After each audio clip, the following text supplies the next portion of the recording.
Hello student, welcome on my channel. आज मैं आपके लिए अलंकार लेकर आई हूँ जो कि हिंदी व्याकरण से रिलेटेड है। तो आइए देख लेते हैं कि अलंकार क्या होता है। अलंकार शब्द का सामान्य अर्थ होता है आभूषण। जैसे कि नारी के सौंदर्य को शोभा आभूषणों से होती है, वैसे ही काव्य की शोभा यानी कि कविता की शोभा अलंकारों से होती है। अलंकार दो शब्दों के संयोग से बना है, अलम प्लस कार।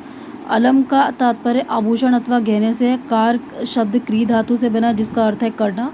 इस प्रकार अलंकार का अर्थ होता है भूषित करने वाला अथवा शोभा बढ़ाने वाला।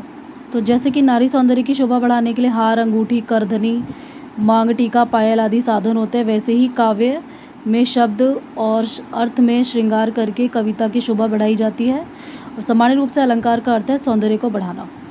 तो विद्वानों ने अलंकार की अलग अलग परिभाषा दी है, ठीक है। तो सबसे पहले इसकी परिभाषा है कि अलंकृत इति अलंकार। इसका मतलब है अलंकार अर्थात जो शोभा को बढ़ाए वे ही अलंकार है, ठीक है। तो यहाँ पे कविता की शोभा को बढ़ाने के लिए अलंकार का यूज़ किया जाता है। तो आइए देखते हैं अलंकार के भेद कौन कौन से हैं। तो सबसे पहला है शब्दालंकार, यानी कि शब्द के आधार पे जो शब्द के अर्थ वाला अलंकार होता है वो।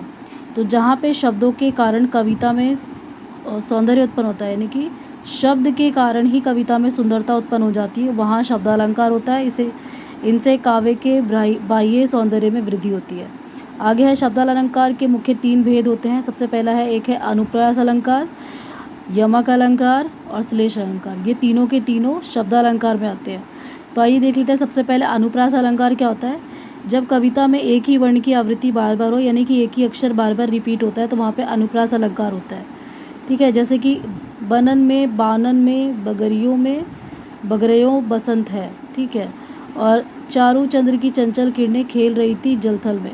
तो उपयुक्त वाक्यों में इस वाले में ब और ब बार बार रिपीट हो रहा है, जबकि इस वाले में चारू चंद्र की चंचल में च रिपीट हो रहा है, ठीक है। च वर्ण की ब और च वर्ण की आवृत्ति में अनुप्रास अलंकार होता है। तो इसी को अनुप्रास अलंकार कहते हैं, जहाँ पे अक्षर रिपीट होते हैं।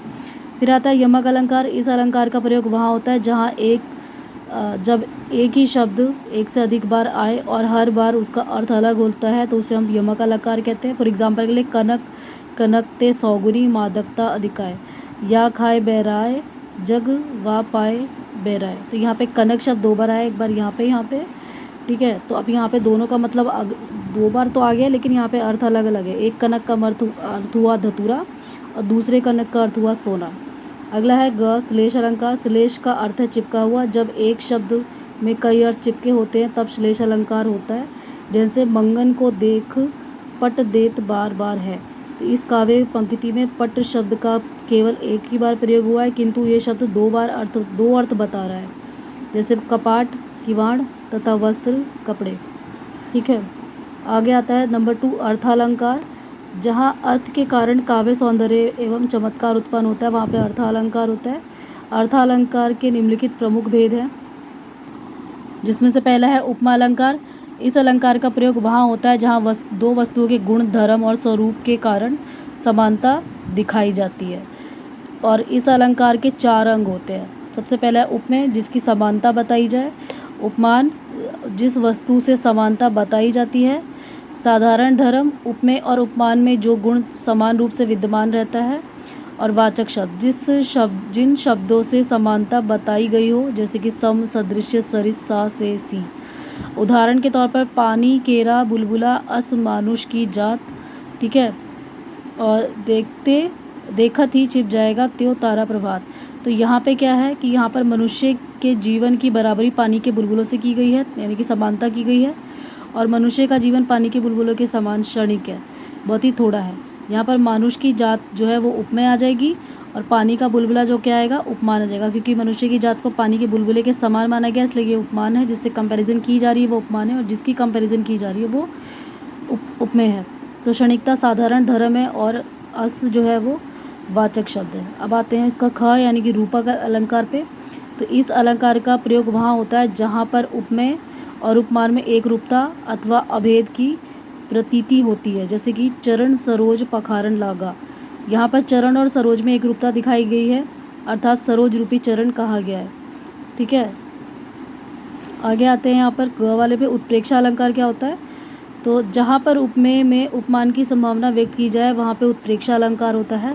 और ये संभावना मनो मनऊ, मनु, मानहु, जनु, जानहु आदि शब्दों द्वारा व्यक्त की जाती है। यानी कि जिस अलंकार में मानो, मनो, मानव, मनु, मनहु, जनु, जानहु जैसे शब्द लिखे होते हैं उसको हम उत्प्रेक्षा अलंकार कहते हैं। जैसे कि मानहु सूर काढ़ी, डारी है वारी, मध्य में मीन।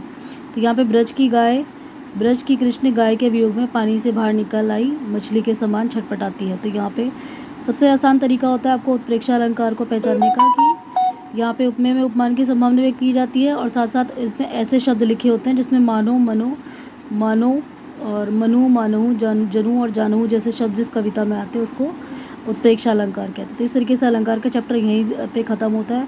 आशा है ये वीडियो बच्चों को बहुत पसंद आएगी। अगर मेरी वीडियो को लाइक करते हैं, मेरी वीडियो समझ में आती है तो इसको लाइक शेयर कमेंट कर दीजिए ज़्यादा मात्रा में, और मेरे वीडियो को बहुत सारा प्यार दीजिए ताकि मैं आगे वीडियो बनाती रहूँ, और साथ ही साथ मेरे चैनल को सब्सक्राइब कर लीजिए ताकि मैं आपके लिए नई नई वीडियो बनाती रहूँ। Thank you.